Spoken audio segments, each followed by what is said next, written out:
Hey everybody, welcome to another episode of City Chit Chat. This is Danielle lozzi-ortiz, your host. I am from m.celata Real Estate, where it is your local real estate brokerage. And I am here now with Ward 1 candidate, first-time candidate. Yes, ma'am. Yes, John Stamatopoulos. Is that correct? Perfect. Oh, all right. Yes, I'm doing well with the names. So John is here. He's graciously called me up, which I'm so humbled that everybody's really interested in doing these interviews. It really has been a humbling experience because I'm getting to know the politicians. I'm getting to know the ins and outs of the cities and what you guys are dealing with. So it's been really great. So thank you so much for joining me. Oh, thanks for accepting the call. Yeah. So we'll jump right into it. We'll start off really nice and easy. I'd just like to know who you are, what who your family is, and what you guys like to do for fun. Real simple. Right. Everybody likes to talk about their family. Absolutely. Yeah. Like other than work and the family, I have nothing else to talk about. Exactly right. So I'm John Stamatopoulos. I live on Sioux Street in Revere, and my wife Leanne Zola was her maiden name, but I have a wife of approaching 20 years next year. Yeah, we're old. I have 3 children. So 2 of my girls are at the high school. Bella's a senior, captain of the field hockey team, captain of the basketball team, throwing the javelin. My daughter Gemma's a sophomore. Same thing, field hockey, track. Nice. Yeah, we just keep them busy. And my son Costa is in the 7th grade and running cross country, boxing with Coach Joe, and we just keep them busy. Yeah, there's a new boxing group here in the city, right? Yeah, they're awesome. Officer Singer, just the guy. That's fantastic. The kids adore him. He's just listen. I can hit. I get some good knuckles, so I don't know. Maybe I'll have to give him a call up. Yeah. I'm sure he'd welcome you in. And so that's that my immediate family in a nutshell. We're there. We've been in that house now 17 years. Nice. And we were on Oxford Street before that. And then for fun, we eat a lot. We eat nonstop. We like to go to different cafes and try new restaurants, not just Revere, which I'm grateful Revere has. We have some really great new restaurants now. Oh, we're so fortunate. Yeah. But when we get in the car and we go Somerville, Cambridge, nice. everywhere, and cafes, and we exercise. So we take kids hiking. We'll go to Blue Hills. We'll go to the World's End in Hingham. Okay. Just get them out, get them physical, spend some time together. Nice. Yeah, I have a 17-year-old. At some point, she's gonna leave us, right? So just trying to hold on to them as long as I can. I know, especially at that age where they're gonna fly the coop, but you will enjoy the flying of the coop. I'm gonna tell you right now, you will. Yeah, well, you will. We'll see. It's not easy. It's not an easy transition, but it does. You get through it. Yeah. The kids will be back to pat you on the back saying, "Dad, you're doing a great job." Well, I don't know. My oldest one's gonna put me in the home, and my youngest will come visit me. What about your middle? What's she gonna do? Oh, my youngest daughter. Oh, your daughter. All right. Yeah. It is what it is, right? The girls are always the ones that are taking care of everybody. So. That's right. All right, so you are not originally from Revere. So where are you from? I'm from East Boston. So real far. Yeah. I'm on the blue line. I was never. I grew up legit across from the airport station, right? So I lived at the airport. Yep. And Eastie kid, went to Savio, finished at the high school, and met my wife first day of school, freshman year of college, and I called my cousin Anthony and I said, "Hey, I'm gonna marry this girl," and I did. Aww, what a love story! I love that. What do you currently do besides campaigning for Ward 1? Professionally, other than driving my kids to stuff and paying for things, so professionally, I'm chief revenue officer of a medical device company in San Diego. Okay. I'm focused on sleep medicine, but I've been in healthcare 25 years. Nice. So well, that's another conversation because I've been in healthcare for 15 years. So I'm a partner in that business. We have about 350 employees. Okay. And then I just finished. So obviously you work remotely. No, I have. Yes, but so I'm on the road all the time, right? So several times a month I'm somewhere besides here. Sure. Right? Which is the gift and the curse, right? Yeah. The gift of you get to see everything in this country, but the curse of you just away from taxing yeah, your of body, course, right? yeah. So but what that does is expose me to the best and the worst this country has to offer. So I can't wait to come home because we can't complain about Revere and Boston or we've got it so good compared to other parts of this country. Yeah, well that's blessed. really good to hear. Yeah, we're very fortunate, and we'll keep it that way. But I also see areas where it's wonderful, and there's small things we can do to really set the direction to do that as well. So that's my day job. I just finished an appointment as an entrepreneur residence for Northeastern University. So that was a year appointment where basically all of the professors that want to start businesses, I come in and help them figure out how to do that, help them raise money, help them craft a go-to-market, and then license technology. So that was a labor of love. I'm an alumni there, so I was able to do that with them. And then I just, to run for, full transparency, to run for this position, Yeah. I've given up my entrepreneurship role at Northeastern, and I've given up 2 board seats. Okay. So I was an advisory, I had an advisory role for a women's health company in New York, and then I had a mental health company in Greece. So I've given those up so I can pursue this. Well, that's good. Well, I mean, change is inevitable. Yeah. So and you're trying to bettering the city for your future, which is your kids' future. So I mean, you gotta have work-life balance, right? Yeah, well, there will never be a balance. No, It's come on. It's harmony. It's Yes. Okay. harmony. Okay. There will never be a balance, but as long as it works and it's harmonious, Sure. It works. Like even in marriage, right? It's never 50-50. Mhm. There's times it's like 70-30, Yep. 20. It just has to work. Okay. But the balance that's a myth. It doesn't exist. Come on. You're gonna burst my bubble. What do you love about your neighborhood? You said you're down on Sewell Street. Yeah. So. And this is the ward that you're running for, obviously. Yes, ma'am. Yeah. Yes, ma'am. So we're fortunate, right? So when we first moved to Sewell Street, we bought my wife's grandparents' house, right? So the house was built in 1879. Love it. Like it wasn't. I love history Like for homes. I don't even think it was Revere yet. It was still like North Chelsea, right? Yeah. So when we were doing renovations, we found like class programs from the class of 1903. Oh my god. We gave everything to Len Piazza, those sorts of Okay, sites. good, yeah. It was just awesome. But our neighborhood, for 2 things, it's interesting where like the majority of our neighbors, like we're on Sewell Street, we're kind of tucked away. We're like Revere's best kept secret over there. And everybody there bought the house from their aunt or grandma or their dad. So like everybody goes back like 2 generations, right? Yeah. And my wife's a Zola, so 1 block over Zola Circle, right? So like her family goes back like 100 years here. Rumor is they were the first Italian landowners in Revere. I wouldn't know that. I'll take your word for it. I've seen records as far back yeah. as like 1906. Okay. Maybe back further than that. But so that's the question. What I like about our ward. One, I like the fact that it's still a neighborhood. Mhm. But of all the, I guess, transition that's happened over the years, like our new neighbors are just exceptional. Like their families, they're great. Yeah. Like, everybody watches out for each other, right? Good. So we have a neighborhood group text. There's probably 60 of us in there, and like It's fantastic. it's great. Somebody needs something, someone's running down the street with it, or Yeah. or if someone's parked on the street that doesn't belong here, I get a text, hey John, there's some guy sitting in a Honda, can you go knock on the window? He told me what. So like, I'll go knock on the window, guy's eating a piece of pizza, and I'm like, but you gotta go park somewhere else. Like, Yeah. you got the neighbor going crazy, you gotta keep moving. So it's a blessing. That's good. Close-knit communities are really hard to find nowadays too, because I just moved back in 2018 and I'm learning about all my neighbors, but my mom's been there for 20 some odd years, so she knew the neighbors. So it's you don't see it very often, especially in cities. Yeah, and for us, where we are, so when the kids were little, right, we could walk to McMacken, we could walk to Agnes Trucker Dance School, we could walk to the library, we could walk to Broadway.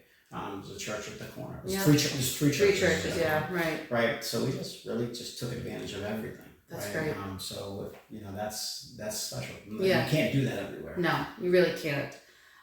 So let's get into the politic questions. Why is it that you entered into politics? As we know, you were super busy. Yeah. And why you want to become one of the leaders in the city? Yeah. So I've said to my wife for over 20 years, like, I would never be a politician in Revere. Sure. I want no part of it.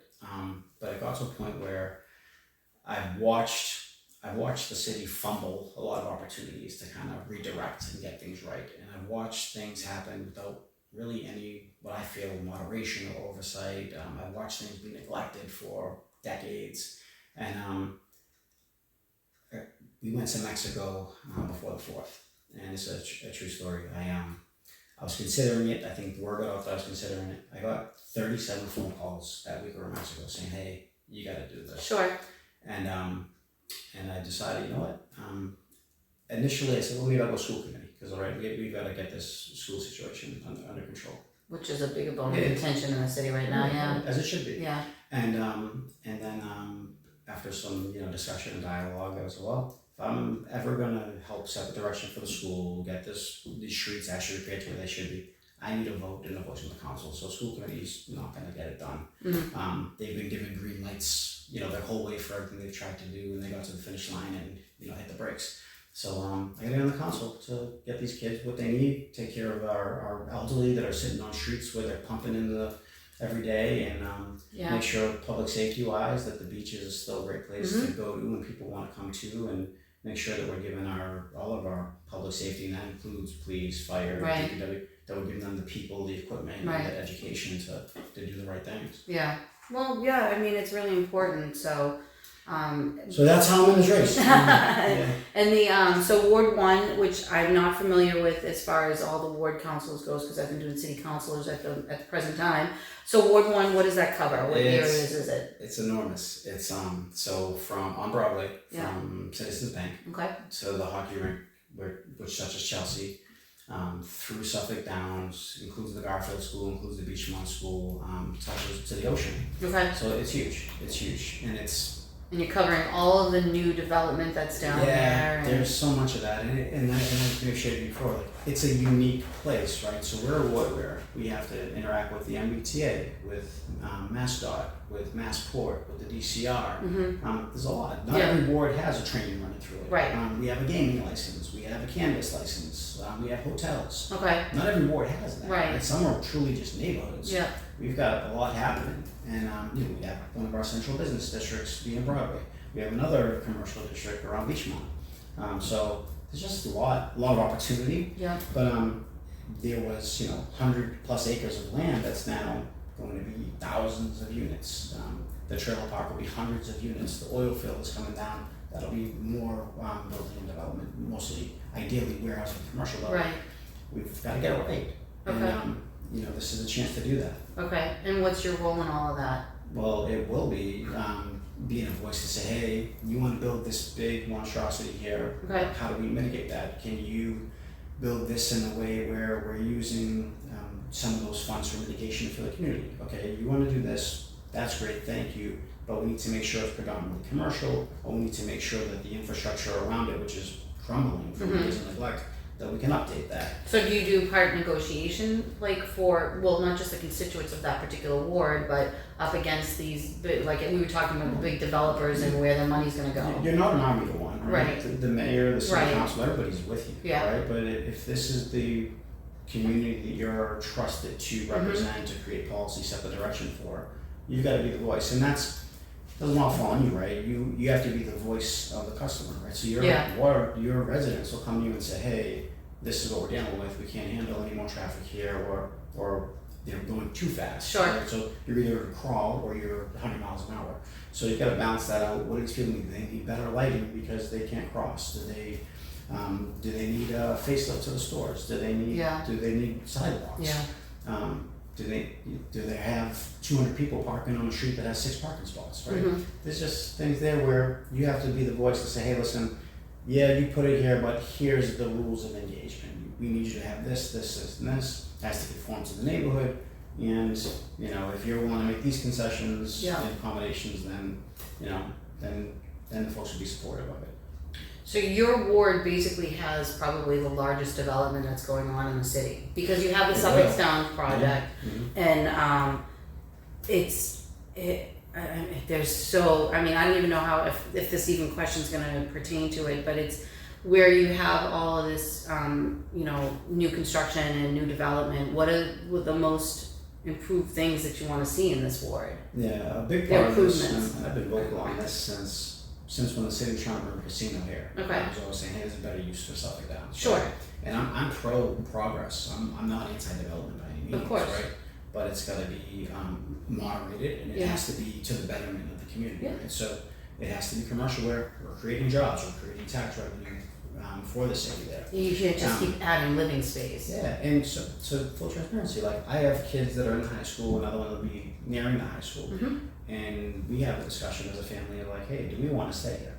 And yes, I want to stay here, but if it's at a point now where I have to look for a school outside the city, or I have to take them to sports outside the city, once the city stops providing the services and the things people need, then it loses resonance, right? And that's kind of this transitional period, and where you start to lose families, and then you have all transients. And by transients, I mean 20-somethings that come right for a year and then take off. Right. And hey, we'd love to have them in the apartments, the 1 bedrooms or 2 bedrooms. That's what that's designed for. Right. In all those apartments, but it shouldn't force out the people that want to live here forever. So I think with when you have that there, it's just a matter of getting it right. And if we can convince people to stay here, or even if you come here to rent and you love it so much, you decide that you want to plant roots. Right? Yeah. Like, that's the goal. Right. So I don't want to see people leave. Right. I want Revere to be a place where people want to stay into their older years,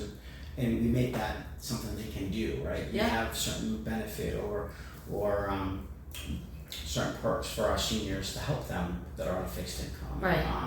Whether it's through negotiating deals with Comcast to give them or some type of reduction on their cable or Right. internet, or some of these senior workout programs. There's a lot we can do to really benefit everybody.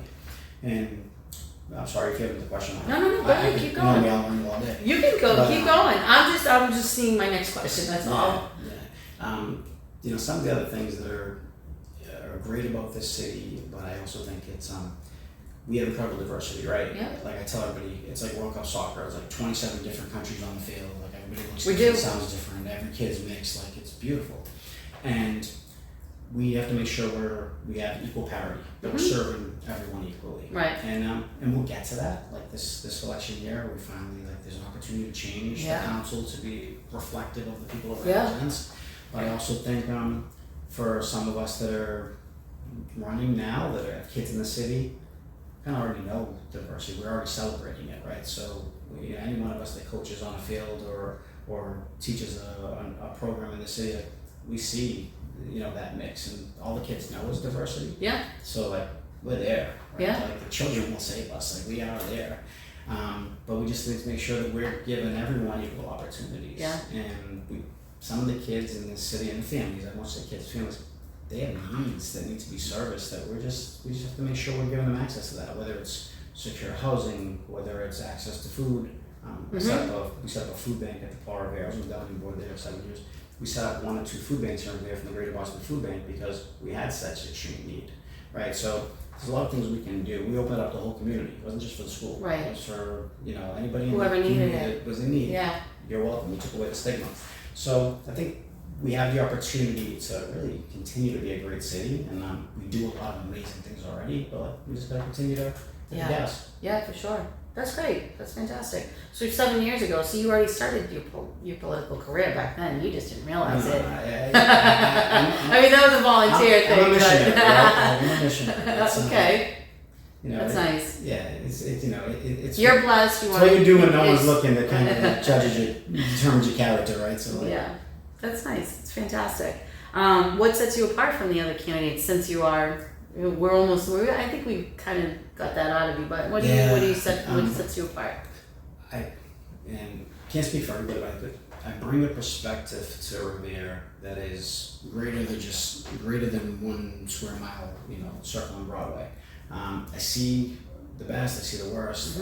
Any given morning, I'll get a call. My call started for him. I'm on the phone. Listen, you texted me last night at midnight to find out where we were going to meet. I haven't slept in 17 years. I never sleep.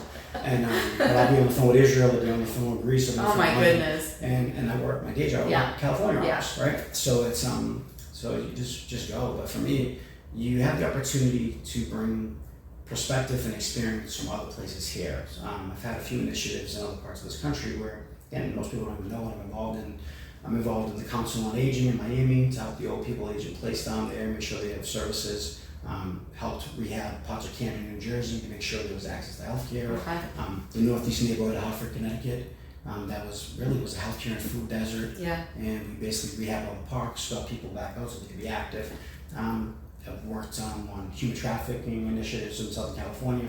So a lot of things that will be applicable to us. That's not my platform. Right. But once I get a seat, even if I don't get a seat, right? You put in new hotels. We're near an airport.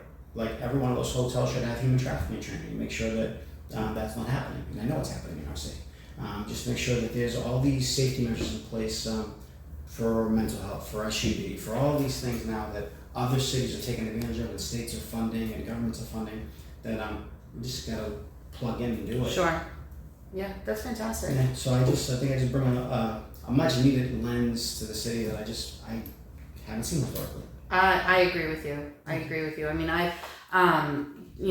living here as a kid and then coming back as an adult, it's great to see the changes that have occurred with the diversity in the city, but there is not representation for everybody. So I think that it's really important. And if people don't know something, they need to know how to ask it, and they need to know where they can find the answers for it. So that's a huge challenge in the city, is finding information. Yeah.